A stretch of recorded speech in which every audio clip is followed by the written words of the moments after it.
Baik, bismillahirrahmanirrahim. Assalamualaikum warahmatullahi wabarakatuh.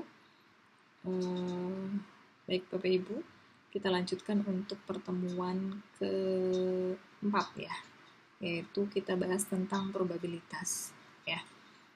Eh, Probabilitas ini adalah bisa atau digunakan dalam statistik juga gitu ya, banyak digunakan karena kita bisa memprediksikan atau bisa menghitung kaitannya dengan data gitu ya. Baik.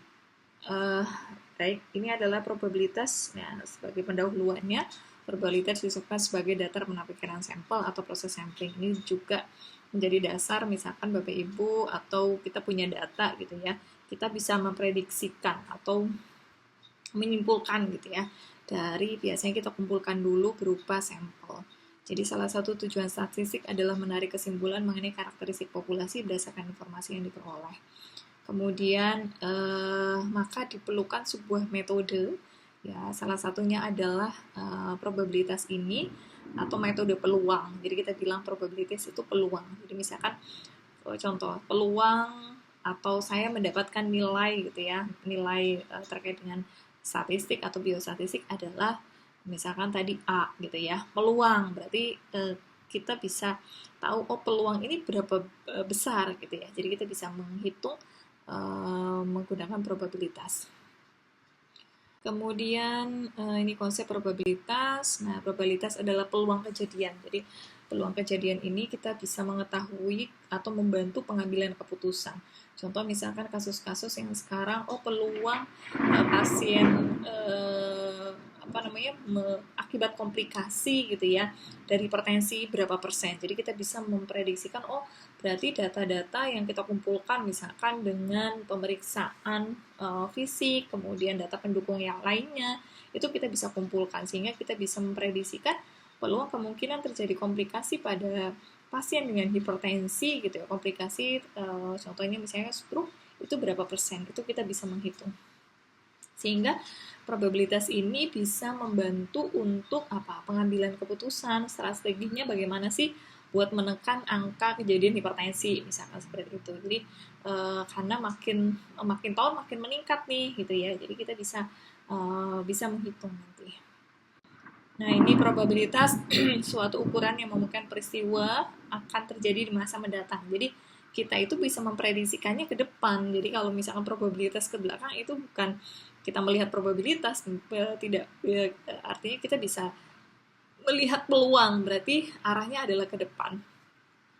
Kemudian probabilitas ini dinyatakan 0 sampai 1 atau dalam persen. Jadi kemudian hasil dari probabilitas itu cuma 2.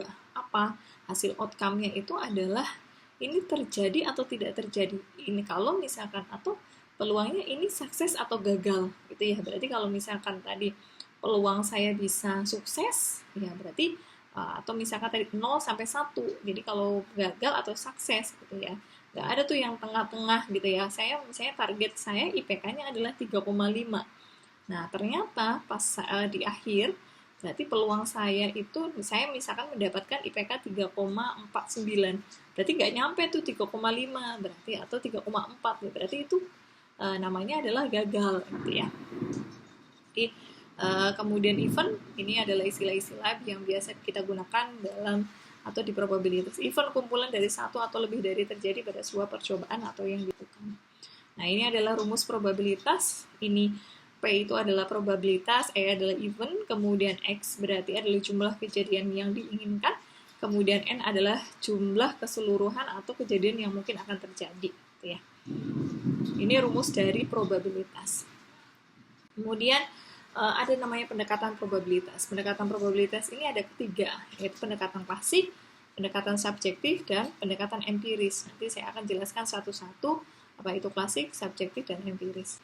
Ya, ini adalah pendekatan klasik. Jadi artinya probabilitas pendekatan klasik itu adalah harga atau menunjukkan seberapa besar kemungkinan terjadi atau probabilitas yang sudah tahu hasilnya. Artinya sebelum melakukan percobaan itu saya sudah tahu kemungkinan hasilnya. Ini ya, jadi sudah jelas sebelum percobaan dilakukan. Contoh, kita kenal dadu. Dadu itu adalah nilai yang paling tertinggi 6. Tidak ada dadu yang nilainya 10 gitu ya. Jadi kalau saya lemparkan dadu, kemungkinan akan keluar berapa? Berarti kita balik lagi ke rumusnya X per N, itu probabilitas, berarti X-nya kemungkinan 1/6, 2/6, 3/6, atau 6/6. Jadi nggak ada tuh 6/10 gitu ya, karena sudah kemungkinan akan keluar itu ya itu gitu ya, dadu 1-6. Itu contoh untuk probabilitas atau pendekatan probabilitas, yaitu pendekatan klasik. Nah, ini sama ya, rumusnya adalah jumlah kemungkinan hasil dibagi jumlah total kemungkinan hasil, atau X dibagi N. Nah, kemudian ini adalah pendekatan empiris. Jadi pendekatan empiris ini adalah probabilitas berdasarkan observasi atau pengalaman kejadian yang sudah terjadi. Jadi empiris ini berdasarkan data atau data sebelumnya gitu ya. Jadi probabilitas hanya dapat dihitung setelah dilakukan secara berulang-ulang. Jadi sebelumnya sudah ada sampelnya gitu ya. Contohnya seorang pasien gitu ya, kita mau melihat bedah jantung. Jadi pasien-pasien yang bedah jantung kita mau melihat berapa peluang pasien yang akan meninggal setelah dilakukan bedah jantung gitu ya. Jadi kita bisa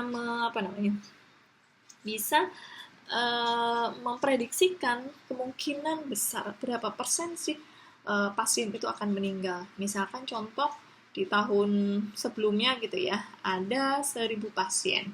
Kemudian dari 1.000 pasien itu yang meninggal itu ada 50. Nah, kita lihat yang P, berarti P yang meninggal itu adalah 50 dibagi 1.000. 1.000 dari total pasiennya. Itu kita hitung adalah 0,05 atau 5%. Jadi kemungkinan peluang pasien yang akan meninggal akibat atau setelah mengalami atau bedah jantung itu sekitar 5%. Jadi kita bisa memperkirakan kemungkinan peluang. Nah, ini berdasarkan empiris, berdasarkan data sebelumnya. Jadi kita nggak bisa kalau belum ada data, gitu ya. Selanjutnya adalah pendekatan subjektif. Pendekatan subjektif adalah probabilitas berdasarkan keyakinan atau subjektif seseorang, tidak berdasarkan data penelitian atau tidak berdasarkan data gitu ya. Tapi ini adalah feeling yang dimiliki oleh misalkan tadi orang tersebut. Contoh, seorang dokter pengen mencari lokasi kejadian atau lokasi dia akan praktek gitu ya. Saya mau buka praktek. Nah, orang dokter ini dapatlah misalkan tempat. Ini saya yakin kalau tempatnya di sini ini banyak pasien yang akan datang. Dia hanya berasumsi bahwa ini keyakinan saya bakal ramai kalau di sini. Tapi tidak mempertimbangkan, itu subjektif, berarti pendekatan subjektif. Tapi kalau dia pendekatannya, oh ya saya akan sampel dulu, saya akan wawancara Pak RT-nya ataupun orang sekitar dan sebagainya. Ini nanti pendekatannya bukan subjektif, tapi itu pendekatan empiris. Tapi kalau subjektif itu adalah murni, dia adalah keyakinan sendiri bahwa ini adalah tempat yang akan dia praktek gitu ya. Itu jadi pendekatan subjektif itu murni dari keyakinan sendiri. Nah, ini hukum probabilitas, ini mungkin nanti ada perhitungan sedikit, tapi ini secara gambaran gitu ya. Ada hukum probabilitas itu ada hukum komplementer, hukum penjumlahan, hukum bersyarat, hukum perkalian, dan hukum probabilitas bebas. Nanti sedikit mungkin secara konsep saya akan sampaikan. Nah, ini adalah hukum komplementer. Ya, hukum komplementer, jika probabilitas terjadi A, maka ini komplementer, maka tidak terjadi A itu PA aksen sama dengan 1 min PA. Ya, ini probabilitas terjadinya A. Kemudian yang kedua adalah probabilitas penjumlahan ya. Jadi jika ada dua kejadian yang tidak mungkin terjadi bersama-sama, maka probabilitas A berarti probabilitas terjadinya A atau terjadinya B. Rumusnya adalah PA plus PB gitu ya. Nah, kejadian yang tidak mungkin terjadi bersama-sama itu namanya mutually eksklusif. Jadi saya ulangi lagi, kejadian tidak mungkin bersama-sama adalah mutually eksklusif. Contoh golongan darah. Golongan darah ini tidak mungkin seseorang itu mempunyai 2 golongan darah. Jadi artinya itu namanya mutually eksklusif. Itu tidak mungkin terjadi secara bersama-sama. Contoh gitu ya, ini adalah hasil pengujian golongan darah 100 mahasiswa 45 mahasiswa golongan darah O, 10 mahasiswa golongan darah AB, 31 mahasiswa golongan darah A, 14 mahasiswa golongan darah B.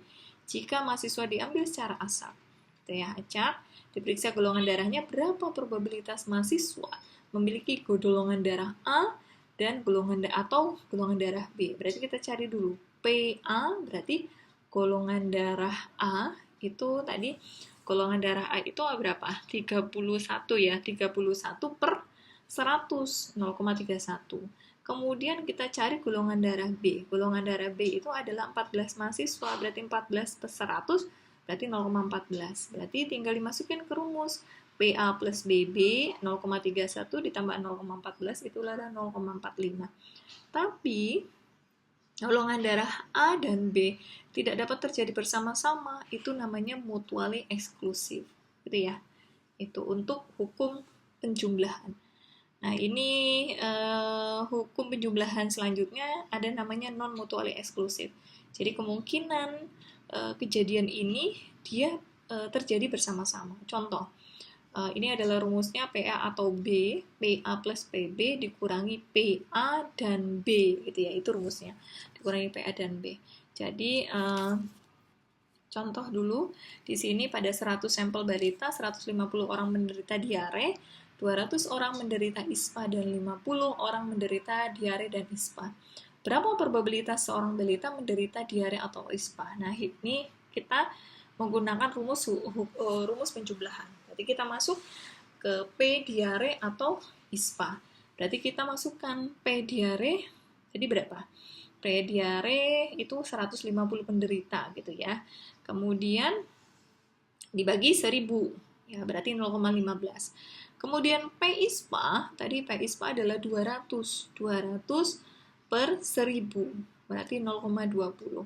Berarti ini tinggal ditambahkan P diare plus ISPA ditambah P diare plus ISPA, berarti di sini 50 per 1000 gitu ya. Jadi nanti ditambahkan 0,5 ditambah 0,2 ditambah 0,5 sama dengan 0,3, seperti itu. Nah, diare dan ISPA bisa terjadi secara bersama-sama, bisa. Itu namanya non mutually exclusive. Ya. Ini contoh untuk hukum penjumlahan. Untuk hukum bersyarat, ini probabilitas dapat berlaku umum atau hanya berlaku pada kondisi tertentu. Ini kiasan contoh, misalkan hukum bersyarat di Indonesia gitu ya. Misalkan kita mau melihat angka kematian bayi. Apakah sama angka kematian bayi dia yang lahirnya atau dia tinggalnya di rumah sakit atau misalkan sekitar wilayah perkotaan gitu ya, misalkan dia berlahir di RS Pondok Indah dengan dia yang ada di pedalaman, contohnya di Papua, itu pasti peluang untuk meninggal gitu ya pasti berbeda. Ini contoh untuk hukum bersyarat. Ini sama ya, hukum bersyarat. Oke, nah sekarang hukum perkalian. Nah, Bapak Ibu, ini hukum perkalian. Jadi hukum perkalian ini adalah probabilitas bersyarat kebalikan dari rumus probabilitas bersyarat. Jadi ini gabungan. Ini contoh rumus saja, PA dan B sama dengan probabilitas A dikali probabilitas B per A sama dengan atau probabilitas B dikali probabilitas A per B. Gitu ya. Nanti ada contohnya untuk terkait dengan sama prinsip perhitungannya ya, untuk menghitung probabilitas. Nah, ini contoh probabilitas atau probabilitas bebas. Rumusnya adalah PA dan B sama dengan P probabilitas A dikali probabilitas B. Ini contohnya, maka menguji apakah infeksi kasus merupakan kejadian bebas atau tidak.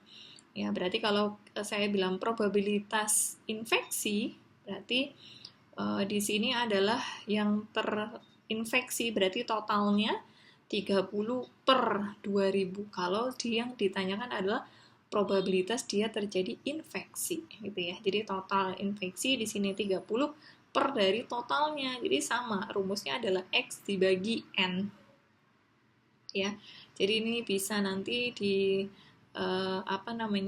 dipahami terkait dengan contoh-contohnya. Nah, ini Bapak Ibu kita masuk ke permutasi. Permutasi adalah probabilitas yang dihasilkan dengan memperhitungkan urutan. Jadi ada probabilitas ini kita lihat, mungkin ini juga familiar ya, permutasi. Nah, rumusnya adalah N dibagi P, NPR ya. N ini N adalah N faktorial dibagi N dikurangi R faktorial. Keterangannya, P itu adalah jumlah permutasi, N-nya banyaknya objek, R adalah jumlah anggota pasangan. Jadi kalau 3 faktorial berarti 3 kali 2 kali 1. Gitu ya. Nah ini contohnya, kalau saya punya data NPR-nya 5 dan 3. Berarti 5 faktorial dibagi 5 dikurangi 3. Kan berarti N-nya 5, R-nya adalah 3. Jadi R-nya adalah N dikurangi R, 5 dikurangi 3. Berarti 5 faktorial dibagi 2 faktorial. Nah ini 5 kali 4 kali 3 kali 2, 1 bagi 2. Ya, hasilnya adalah 60. Ini permutasi. Jadi probabilitas yang menghasilkan atau memperhitungkan urutan. Nah, ini selanjutnya adalah kombinasi probabilitas yang tanpa memperhitungan urutan. Ini rumusnya adalah NCR, N faktorialnya dibagi R faktorial dikurangi N dikurangi R faktorial. Jadi jumlah kombinasi, kemudian banyaknya objek atau jumlah pasangan. Nah, ini sama, bedanya adalah ada R di sini ya, dengan permutasi. Nah, contohnya 8C3 gitu ya, berarti 8 faktorial dibagi 8 dikurangi 3 faktorial, dikali 3 faktorial. Nah, ini kalau dihitung, hasilnya adalah 56. Ya.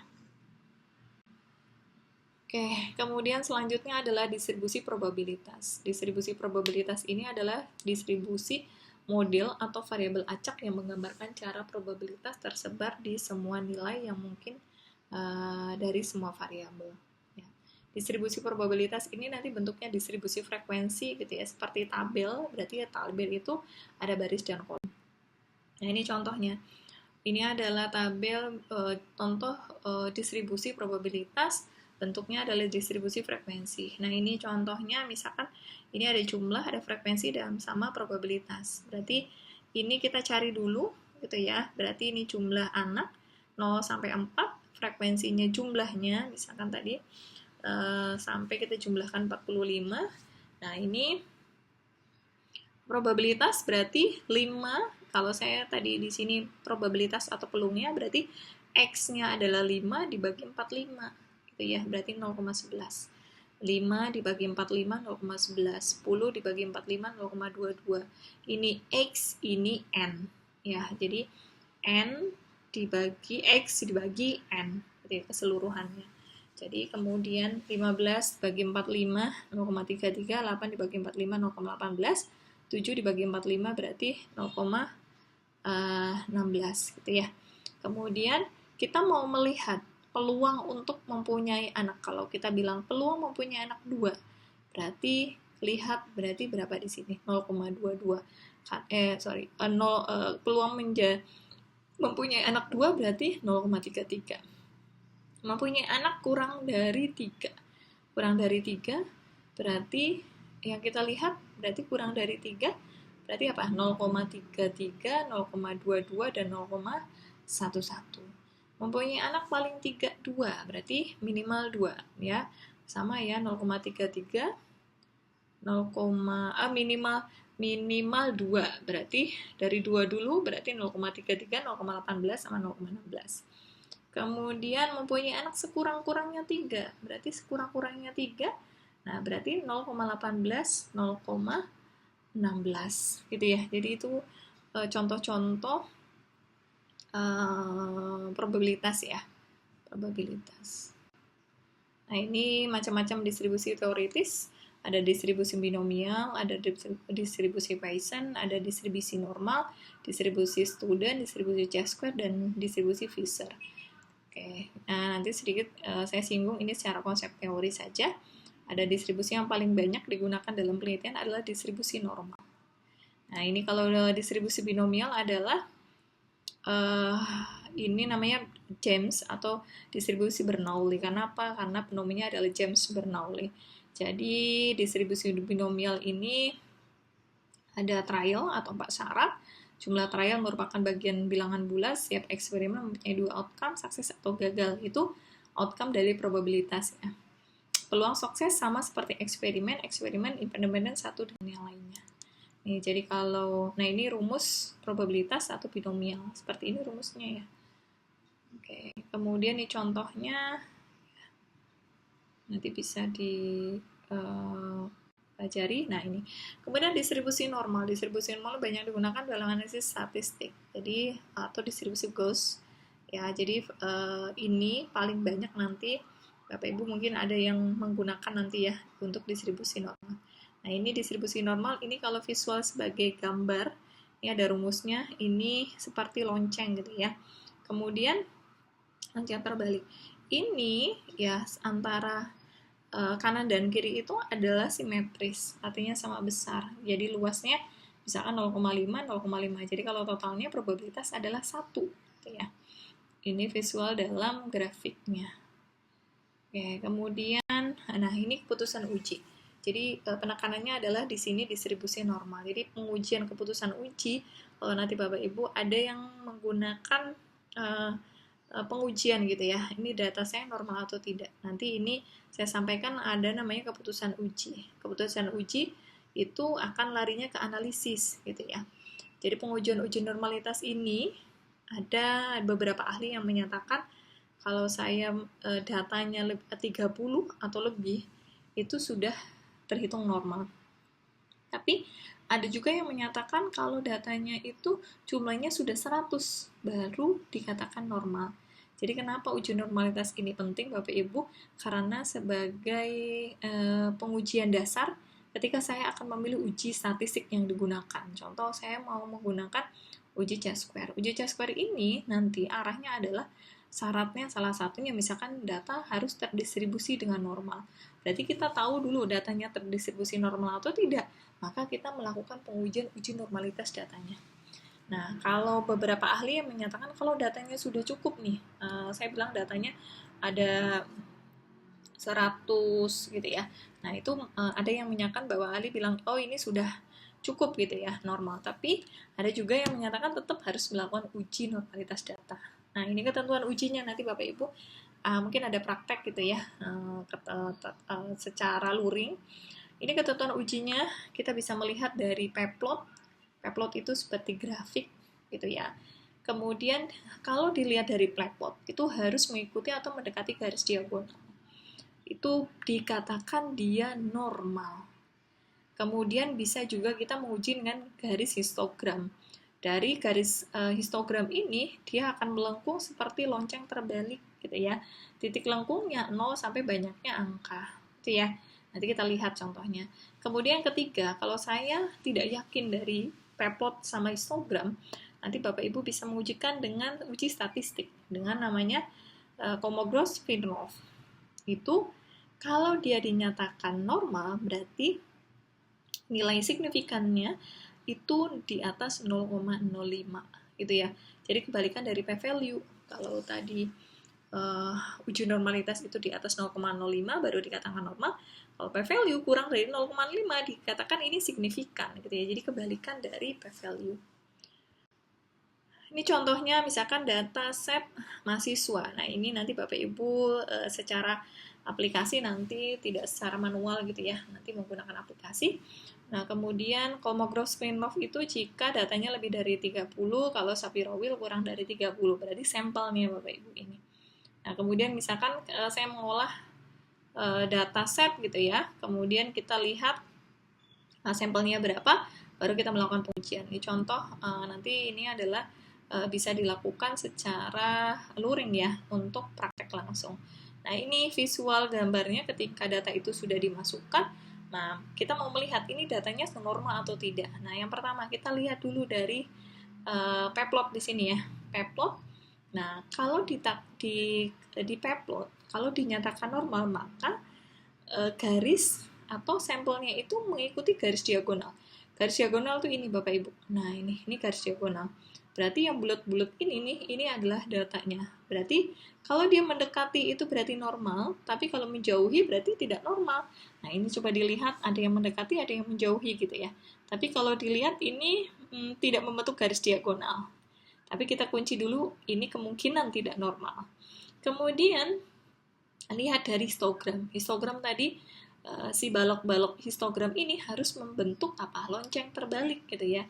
Jadi kalau seperti ini ya harusnya simetris, kanan dan kiri sama, tapi terlihat kanan dan kiri berbeda. Jadi kemungkinan ini tidak normal. Ya, ini kita kunci kemungkinan yang baru. Nah, dan terakhir adalah Bapak Ibu kita pastikan kalau belum yakin antara plepot dan histogram, maka silakan Bapak Ibu uji secara statistik. Nah, secara statistik berarti Ibu masukkan ke dalam SPSS, kemudian nanti hasilnya bisa dilihat dari sini.